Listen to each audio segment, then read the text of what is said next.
The wonder of home. The wonder of home. The wonder of home. The wonder of home. All right. So, hello. Oh, I don't know what just came out of my mouth. That was that was odd. Welcome back. Yay, Wonder of Home podcast. We're back. Got the amazing Katie with us from Tribes and Tables, who's just an amazing human in general. Without Tribes and Tables, you're an amazing human in general. And we were just having a bit of a chat before I hit record on this podcast, but we were just having a bit of a chat about like just the meaningfulness of building community around our homes. And one thing that Katie wanted to talk about, which she's going to take the floor in a minute, was the power of like an invitation. So what has made you think of this thought, Katie? Okay, so what was I talking about for? Sports. So we have a group of people that pop over for a dinner once a week. A lot of them are sports based individuals, and so we might go along and watch different people play whatever type of sport, whether it's league or union and all of those sorts of things. Do you have a favorite? Look, I'm going to say I have been a sports chaplain since 2018. Wow. In the same sport? Or is a sports chaplain just anything? Every sport. Oh, okay, cool. Okay, yep. And we got asked if we could do the AIS here in Canberra. So when I got asked, did I want to do it? I was like, I don't even like sport. And my husband's like, oh, we'll have a talk about it. And then the people who were contacting us were relentless because they really wanted us to do it. I'm like, I don't even like sport. Like, how am I going to relate to these people? I like people. I'm like, how much of the sport do I need to understand? So even to this day, I will be like somewhere, I'm like, what does this mean? Like, is that okay? But I don't need to know any of those details because I know who they are. I know their family. We've had coffee. I know about their life. I know about their wins. I know about their dreams, what they're aiming for. And they're the things that are really important in the sports space because sport is a window and the rest of their life is ahead. So try and cheer them on for that, but mainly the rest. Which is so important. I know that I was really shocked actually when I watched, I'm just going to take it a bit of a tangent, but when I watched, I think it was like SAS, like one of those shows, and one of the Burgess, I feel like I should know who he is. Nathan will be really cranky at me. One of those, Sam Burgess, I think. And he spoke really openly about how like sport was his entire like, childhood and everything to make it, and then he made it. And for whatever reason, he felt he stuffed it up, blah, blah, made bad choices, blah, blah, blah. But then, so once he finished that chapter or like that season, like you were saying, of his life, he didn't know what to do with himself because he was like, I had nothing else. And so he got like mentally, like mental health wise, actually, this could be a good segue. Mental health wise, he spoke about how he just felt really alone and like really lonely, found it really hard just navigating that season of like what he thought his whole life was going to be, and it took a turn for what obviously he didn't expect it to be. And then he ended up trying to figure out, well, where do I go next? What do I do next with my life? Like, which I know that we were talking about earlier, that's my segue, about like mental health and how at the moment statistically, and you had a really cool statistic about like the age groups of mental health being a really like big issue, valid issue at the moment, which I find interesting because they reckon it was really bad when we were in COVID because we were all locked down and no one could see each other. But yet here we are so many years later and we're somewhat back to normal, I suppose. People are back in the rhythm of work, life, sport, blah, blah, blah, blah. But yet this statistic is still around. It's still around. Like what, especially around like building community in our homes and things like that, like having people over. Even I've found a lot of people that I've connected with are keen to catch up, but it's always to go out. It's very rarely that people invite you to to their home? Like, why? Not that you're like, like everyone's business, but why do you think the background, like for someone that, you have people over all the time, and like you said, even as a sports chaplain, like with mental health and things like that, what are some key things that you've noticed or around that mental health kind of demographic? Yeah, so like during COVID, obviously, like you said, there was a lot of worry about mental health across Australia. So they were trying to be helpful as possible to make sure that people had touch points. But even now, stats say that it hasn't improved. Like it improved a little bit, but then it has plateaued a fair bit. And different demographics that struggling the most. So I pay attention to the city that I'm in Canberra. And I think they said that the age groups was 18, either 24 to 35 or 18 to 35, and then people who were 65 plus who were struggling with loneliness. And it was specifically loneliness, not like other challenges around, other mental health challenges. Like work pressure or something like that. Like anxiety or depression. It was specifically loneliness. And then I'm like, wow, what does it take to help people in, whether it's that demographic or other ones that might be at risk to feeling like that, which will then spiral into other things? How do you help people feel connected? You invite them over. Or I found super helpful, I invite myself over people's houses. Like if I'm trying to catch up with someone, like, a mum who doesn't want me to come over because their house is crazy messy and she's going to be stressed that I'm going to judge her. I bring coffees and pastries and we go to a park.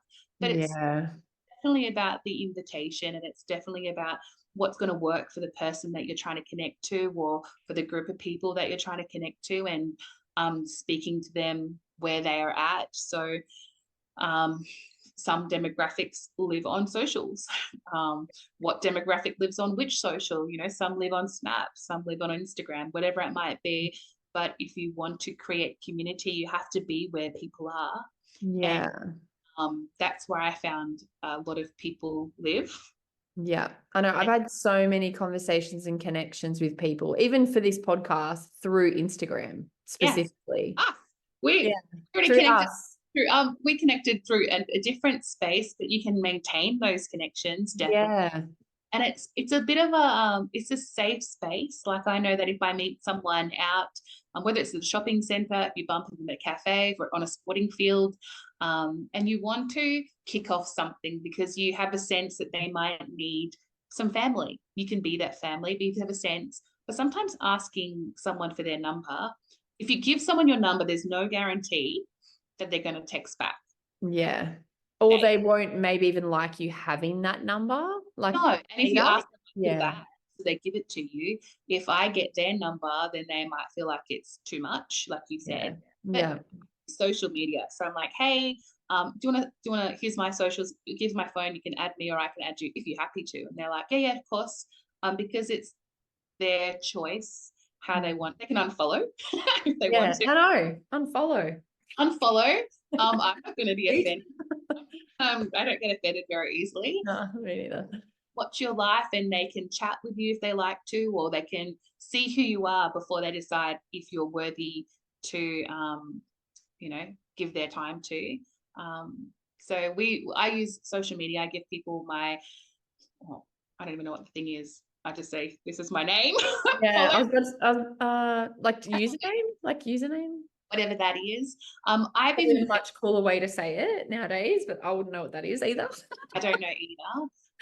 My daughter thinks I am so bad with this. She thinks I'm actually so embarrassing. So I will follow people I don't know. Because first of all, I started doing it with her because she's 17. And I reckon it's the younger generation. I reckon my daughter's a bit the same. She probably thinks it's really uncool, but I'm like, I love just people watching. So I actually enjoy it. Yeah. I feel like everyone that's in my daughter's world, I should know. So I follow everyone in her world. And funnily enough, her friendship circle follow me back, which is good in the sense that they can see how we do life, how we do culture, how we do what we value. Yeah, that's cool. In the other, I guess, spheres that we're involved in, if I follow someone who I don't know, I might know their friends. then that's a point of contact. Then they have watched, you know, because people watch, like you said, social media is people watching. They get to see a little bit about us before they decide, you know, are you in, you're out. So definitely use social media. We have people come over twice a week, I think it is, like confirmed people come over twice. And how do you confirm these people? Like So- how do you, like, I suppose, because I know some people would be like that next step of like connecting with someone on social media is like fine, but then having someone into your house, like, yeah, and I feel like just probably from really awful circumstances and things like where it's gone wrong maybe for people, or people just don't have fallen out with relationship with those people or something. Like, how do you pick, like, I know that you said to me previously about like seasons. I reckon that was really cool about how you said that. Can you just explain that to people listening? Yeah, so we'll have people over for a particular season. So someone asked me to get a group of girls together, have a chat and a dinner once a week. And I'm like, oh yeah, I can do that. We'll do it for a term, see how it goes. And they're like, oh, I thought it was like for the rest of the year. And I'm like, we'll just see how it goes. We'll check out the dynamic, make sure everybody is happy too. So it also gives the other people an out. Do you want to catch up for 10 weeks for dinner and a coffee? And if you don't want to do it after that, there's no pressure. Also, there's no pressure for them to come every week. It gives everyone an out as well. So you're not committed for life. Even having people over for dinner a few times. I think sometimes people are afraid to make friends with other people or to expand their community because they think it's forever. Whereas you might be in someone's world for a few weeks, a few months. Maybe you might have people in your world for a few years. But when it comes to like formal dinners, not formal as in having a formal dinner party, but having like, you know, a formal function where some people will be invited to your house, we definitely put time frames around it in our own minds and communicate that with people so that they know we're deciding if it's going to go on for longer.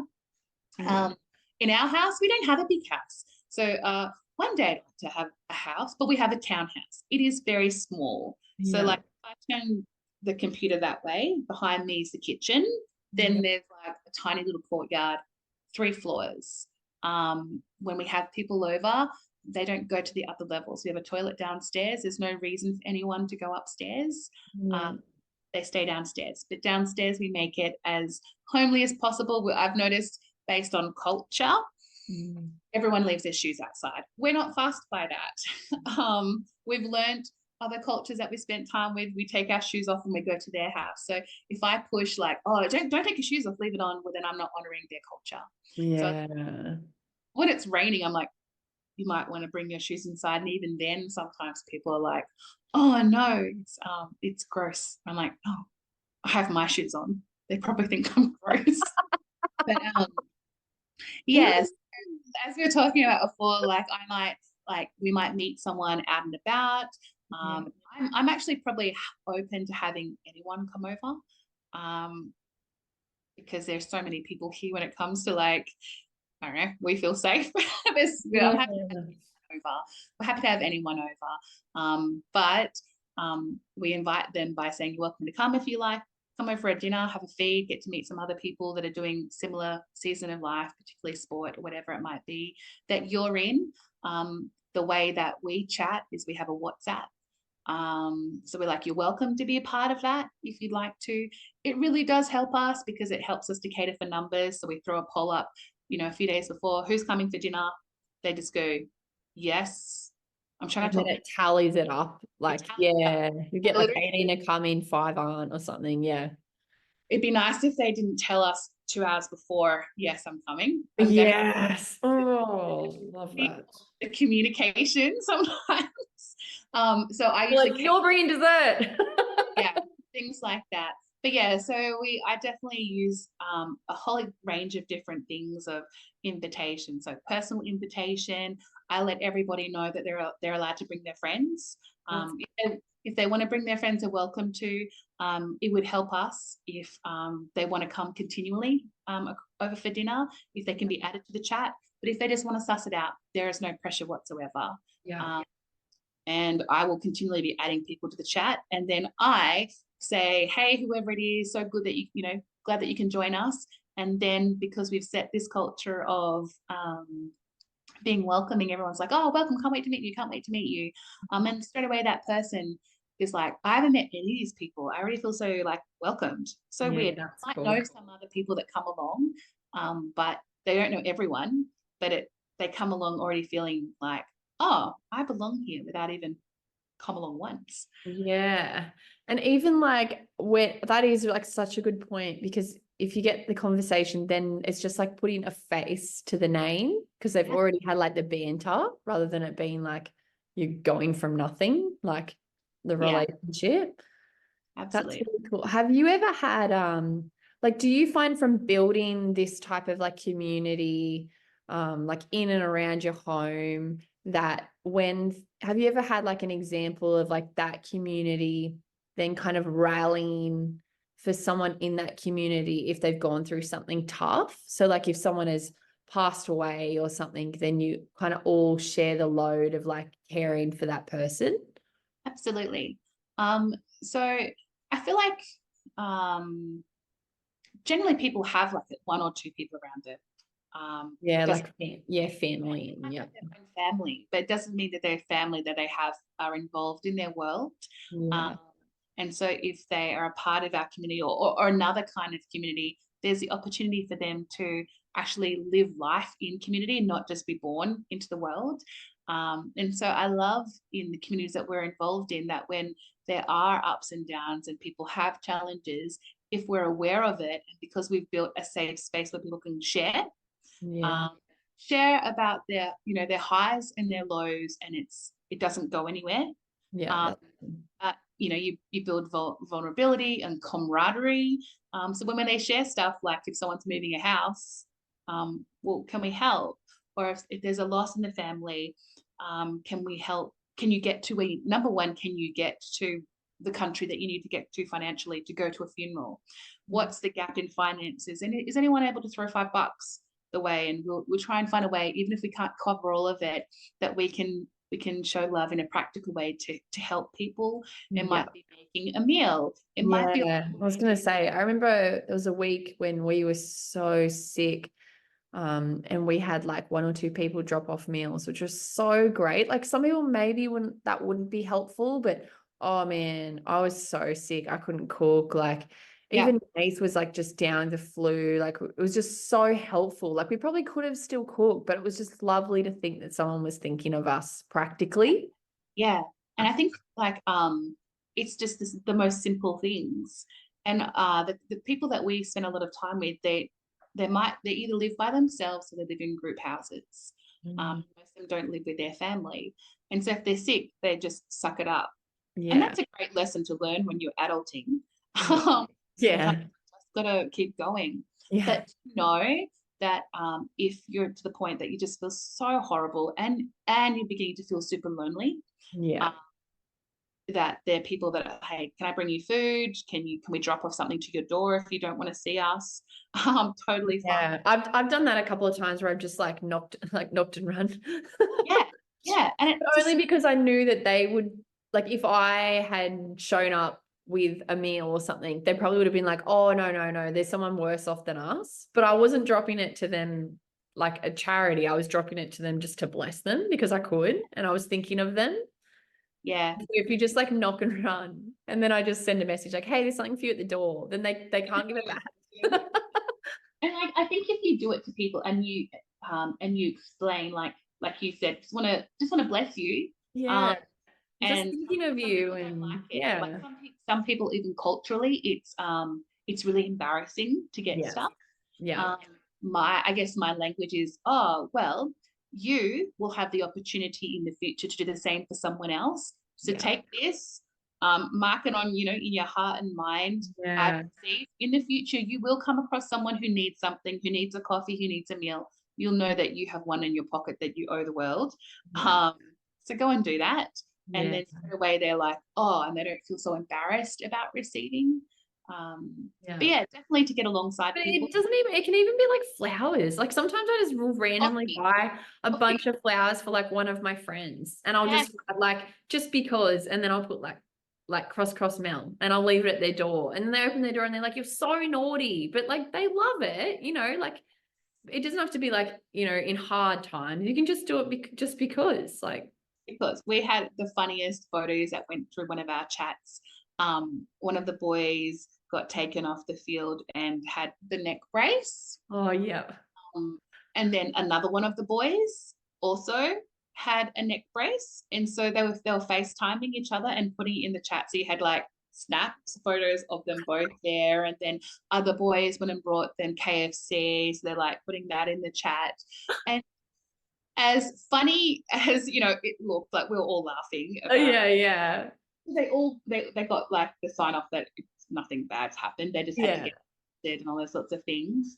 But like, even in the humor of it all, they still, everyone who was reading it still saw that there was care. Do you need anything? Do you want more KFC? Do you need something tomorrow? Like, you know, what's happening with work, all that sort of stuff. Like, there was the follow up, and there were people that were watching that weren't engaging, but they were learning. Yeah. That could happen to them. They could go in a neck brace, but also that you could be the person who's giving and generous and caring. And you don't get to learn those things when you're by yourself. No. You get the opportunity to bless others if you don't put yourself in that space, but also you don't get the opportunity to receive the blessing that it is to be in community, the highs, the lows, everything, if you don't put yourself out there. And there is the risk of like, well, what if people don't like me? Or what if like the dynamic of a group, whether it's large or one or two people, are weird? Because some they're weird. You have to work out like, all right, well, I've committed to this for, you know, a couple of weeks, or then I can refresh. Yeah, then I can refresh, and you have to do what's good for you and your heart as well, and your peace in your home. Taking care of everybody that lives in the house.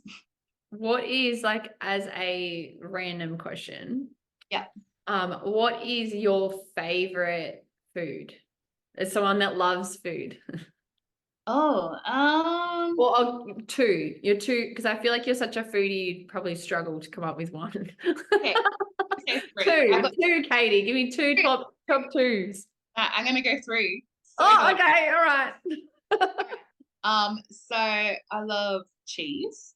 So I could just eat cheese for dinner, like cheese and biscuits. Love cheese. I love eggs Benedict. Ooh, I would never have picked that. Okay. Yeah. And I love goat curry. Whoa, they're very different choices. I know. They're very spicy goat curry. Like, I love spicy. If I'm not feeling well, in Canberra's cold, like a good half a year. So freezing. It's like it pretty much should snow there. It doesn't, but it should. I feel like it's one of those places. So goat curry, eggs Benedict. If I can go to a cafe, I always try and pick ones that are opened all day, you know, all day menu. Yeah. Not like now we've gone to lunch and it's 11:30 and I've come to late. Yes. But I don't serve goat curry. I don't know how to make eggs Benedict, but I can buy a block of cheese. Yes. That can be coffee table. Do you have a favorite type of cheese? Because if you're a cheese person, you'll have a favorite. Like any cheese, but if you could pick, if I said, I'm buying you a block of cheese, what do you want me to get? I'm gonna say triple brie, but then I've just discovered this like crumbly one from Aldi's. It's like Mercy Valley. That would be the one. And it's like $4, and it, like, when you cut it, it's like vintage and it's like sharp and like I know exactly. But you know, we don't eat those sorts of things that much. They're too much effort. So much effort. And so I love a grazing board. I would seriously have that for dinner every night. Grazing board, pasta, and I reckon my third one is Indian. Yes. Just broad as anything in those three things. Yeah. As long as it's simple. Gotta keep it simple. Having people over, keep it simple. Family dinners, keep it simple. People pop in, keep it simple. And do you know what's so good? Pasta is a cheap way to bulk out food. And Indian I found is really good too, because like you add the sauces and you can bulk it out with like lentils and things like doesn't have to just be meat. Like I mix in all different things, just bulk it out. And then you add the naan and you add like all the extras. The bread. Yeah. I don't know how to cook it. I only buy Indian. One day I'll learn how to cook. Oh, I buy like the Patex. This is like so not an ad, by the way, if people listening. But if you're sponsoring, yeah, but I'll take a sponsorship. Thanks, Patex. yes. Patex, whatever, however you say. Indian, I know, I love Indian. A good Indian meal. It's like I wish I could cook it. Then I'd throw in all my slow cookers. I must say I have tried to simplify things for me. yeah. We have people over. So I have 3 slow cookers and 3 Wow. rice cookers. I have never owned a rice cooker because I'm not convinced that they're worth it. I don't want to watch it, and I want to cook things early that I can leave on and not worry about. And like if we have people over and I only have, this margin a day to cook food, like I might have like an hour between 1 and 2. Gonna bung it all in. Yeah, so I'm like, I'm not going to cook. I don't have time. We might have sport. Usually we have training that finishes 6:30. Then you might have 10 people come over, or 2 people, or my parents drop in, whatever it might be. So if I know that someone's coming over, I can cook at 1, throw it in the slow cooker. It stays at the right temperature until you're ready for it. I don't need to worry about it. It'll be there. That's a hack. And not even like slow cooking. Sometimes it's just keeping it warm. The other day I cooked, spag bowl, probably. I think it was. Spag bowl is so your go-to. I love it. But it's such a good one. You can't stuff up a spag bowl, sure. I couldn't cook the pasta early because that would be gross, but I could definitely cook the mince. So I cooked the mince and grated all the vegetables, really flavorful. Then I just threw it in a slow cooker and put it on keep warm. Like hours later, I served it, and it just made life so much easier. So and then I box them up, put them away in the cupboard somewhere, so I don't have to think about them until I don't need them again. But I just try and make it as simple as possible so that life is a lot less. I had a slow cooker, but I actually took it to work once because I cooked I can't remember what I cooked, but I cooked a big batch of something, and I took it to work and I made everybody have like lunch together. And then I've just been so lazy. I just left it at work. That's awesome. I didn't buy my first slow cooker. I borrowed it from a friend and never gave it back. Oh, naughty. Well, yeah, but she never used it. She listens to this podcast right now. No, she put it up, and then she goes, "Oh, you can borrow it for as long as you like. I never use it." And then I'm like, "Cool, I'll borrow it forever." And then we went over one day and she was cooking in a slow cooker. I'm like, "I didn't give it back. Did you buy another one?" She's like, "Yes, because you know." Like you said, I could borrow it for as long as I wanted. Which was forever. And you didn't even tell me you wanted to borrow it back. Borrow your slow cooker back, yes. But yes, I try and like have a few things available. I love that. That's funny. Oh, to crack up. I did have a slow cooker pressure cooker, like the one they use on MasterChef. Literally, I had the exact same thing. Okay. And I saved up for it, and I was like, you can cook ribs in like half an hour, which was great, except for what they don't explain to you with the pressure cooker is that it takes like 20 minutes for it to build up the pressure. Right. And then it's a 30-minute cook after that. So what I thought was going to be 20 minutes ends up being an hour and a bit. Yeah. And so it actually wasn't that great. I was like, this is pretty much a slow cooker, like nearly. I got rid of it. It's okay. gone. I never owned it. It looked complicated when I saw MasterChef. There was lots of options. I know I didn't use it I think I only used it manually for the time that I wanted. But I'm sure obviously MasterChef, it must be all right because they use it all the time. It's probably just me. It's a reflection of me as a cook. Do you prefer MasterChef or My Kitchen Rules? Oh, I don't know. I used to like My Kitchen Rules, but then it just got too drama for me. Like I was there for the actual food, and then it just became too catty between this team member and that team member, and so I've kind of lost interest in it. I think it highlighted to me, like I didn't. But I like the concept of My Kitchen Rules more. Like I loved the what's it called, MasterChef, but it made me so aware that I can't cook. Yeah, So you look pretty and yeah, I agree. I like the idea of my kitchen rules because people are on the table. And then I'm like, that is real life. Like you bring 10 people or 8 people, there are dynamics. There are probably things happening in their heads, minds, or quiet conversations. So it's a Yeah. reality of what like having randoms around the table or people around the table is It's like. true. It is true.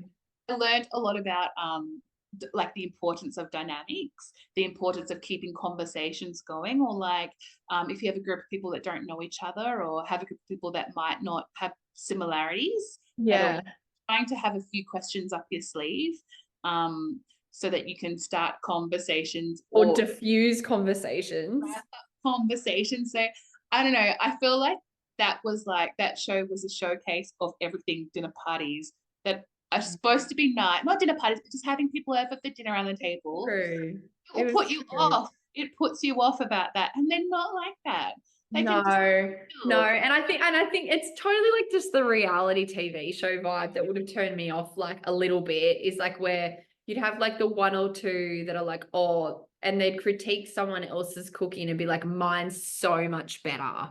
Because I used to be like, no one would go to dinner and say that. Or if you did, like, honestly, you're not going to be invited back. No, it might be someone's Christmas with family around the table going, my Christmas last year at my house was better, but no one I know, does. like, no one's gonna talk like that. Like that's just mean. And I get it's a competition and blah blah blah blah. But I was genuinely there for like the food and the different foods. So I loved that episode, the series where it was the Indian sisters. Yes. I That was, love that. And even like when they cooked, and it was because that was their dad's favorite meal, and Yeah. their dad passed away, and their mum had taught them to do, and that was like their love. Everyone was crying, including me, watching it on TV. yes, those That's things. true. That's the power of the table. I actually didn't even think about that. That's a good bring up, Katie. It's I love it. Yeah. it's that's important. good. It's important. I just feel like tables are important. Although I'm not sitting at my table, I'm sitting at my coffee. It's a coffee table. It's still a table. It's still a table, but yeah, I think it's just really important having people around the table, having a home conversations, whether you are single or a couple or a family, just opening up your home as you can within the margin of your own sanity in your calendar, but making space for people. Doesn't have to be forever friendship or relationship. It might be come over for a coffee one day if you need to chat, whatever it might be. But just being invitational, being inclusive. It's Yeah. That's society good. needs it. Society needs it, particularly with the stats that are very much at play. I feel like if more people caught on to just being a little bit more inclusive, and not necessarily inclusive of people that they find easy, Yes. inclusive of everybody, it would be a lot easier. I know that from my own experience, having my mum was a single mum. She was amazing and always had people over, and then some of our family members had very, very intense mental health challenges. You learn to extend grace. Yeah. Become Yeah. part of the norm. And so I just wish that people would be a little bit more gracious to others. You don't know what's happening behind their faces, behind what's going on. Take time to listen, spend time with others, be inclusive. Story. No, you don't. Yeah. You can by just saying, do you want to come for a cuppa? Or And you can find out. And it's very inspirational. And that obviously is the heart of like behind this podcast is like just listening to everyone's stories, I think. And whether it's something that they're doing or it's even just their life experience, I reckon something so powerful in listening to the stories of other people. Yeah. We can always learn from each other, I reckon. Yeah. And people's stories just change your perspective about your day or the week that you've had. You're like, oh, you're walking this journey. Wow. That gives me perspective of, doesn't take away what your experience is, but it does give you a bit more perspective about the big picture of life, I think. Yeah. Like even the other day, I was having a big whinge to myself about like washing. I just hate washing. I hate it. I do it. It's one of those jobs where I'm like, one day I'm just going to pay someone to do it. but I'm like, oh, I hate it. And I was sitting there just doing conquering the mountain Yeah. of washing, which is just the norm. And I just was like, oh, you know what, Mel? I'm like sitting there folding like some of like Willow's clothes. I'm thinking, you know what, there would be someone out there right now that would wish that their circumstance was folding little kids' clothes, Yeah. like that can't have kids, or Yeah. here I am whinging about how much it sucks. Like, it still sucks, don't get me wrong. Like, but get just perspective, like don't let it ruin your day. Yeah, all the blessings that we have, whatever that might look like, whether people have a home or whether they rent, whatever it is, that we have homes. Yeah. We often take a moment at some point during our day, usually at the end of the day with our kids, just to have a little reflection moment around what we're grateful for. And it's funny, my son, who is 12 this year, is always grateful that he has a warm bed to sleep in. Yeah. Because and it's funny because every time we pass by people, on the street, outside shops who don't have that, it's a luxury. Like, and I don't say it lightly. Like, having a warm bed is a luxury, and it should be, everyone should have that. Yeah. Because he knows that he's so grateful for it. He always finds money. He gives away stuff. So he's like, sometimes he says, oh, can do you have money? I'll take it out of my pocket money for next month. Because he wants to give them his money. He'll have like a 50, he'll give it to somebody, because straight away he already knows he's so grateful about things. And he's already got like living in like so much privilege compared to other people. Yeah. And so I'm just grateful that he has got that himself. It's massive. Yeah. 100%. And it kind of gets rid of that, not gets rid of, but I suppose it helps like dismantle like that real like entitlement mentality as well, I reckon. Like just that having that, like growing up with perspective and having our kids have perspective, not to make them feel bad or anything, like, but just it's good for them to be aware, because sometimes we can just live in our own little bubble, like, which is just valid too. Like we all just get, sometimes some days that's actually all I can think about. Yeah. I can't actually emotionally think beyond my bubble on that day because I have so much that I have to remember or so much I have to do. But yeah, any time that you can kind of take a moment is really important. Yeah, very true. Although sometimes I use those little moments not in the best way in parenting, like, can you just finish your food? Like, you have family members, our background is I'm half Fijian, half Aussie. My husband's from Papua New Guinea. Wow. And, what we have is very different to the lifestyle of what other people have. And I'm like, you finish your food. Not everyone in your world has food tonight. Not everyone in your family can go to the fridge and get from a fridge, or that you get to go back for seconds, things like that. And I know, Mum. And I'm like, oh, thanks, Mum. Yeah. But yes, I probably shouldn't use it like that. I've done it. There's kids in Africa. I do that. Yeah, all of that. Kids in Africa card. So true. It's so wrong. Yeah. It's just a really quick way to manipulate for me to get what I want as a mum and for them to do what I'm telling them to do. Teaching moment using perspective. World perspective. It's all about perspective. Yeah. Teaching moments, not manipulation. Teaching moments. Teaching. Thank you. I will rephrase that. I might have to go back and edit that. Oh, thank you, Katie. We love you. Thank you for having me. Pick your brain about other things. Thanks for having me. Have a great day. Thanks. Bye.